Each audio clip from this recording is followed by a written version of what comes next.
चंदा बरन जैसी रनिया दर्द से व्याकुल बा माई गोड़ धरिला माई भैया पड़िला माई गोर घना वेदना से व्याकुल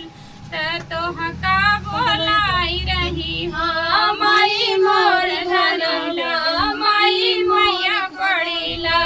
माई मोर घना दरना से व्याकुल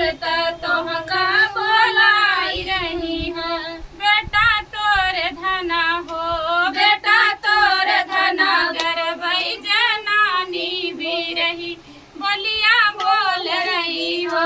बेटा तोर धना बेटा तोर धना गर्भई जनानी भी रही बोलिया बोल रही है बेटा का बहू ना हो बेटा का बहू ना दी लोटा पनिया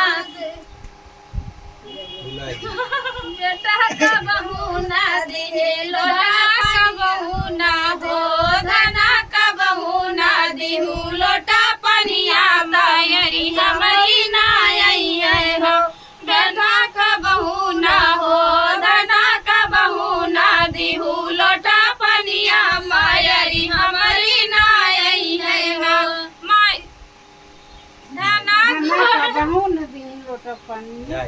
मायरी मेरी चंदा बरन जैसी रनिया वेदना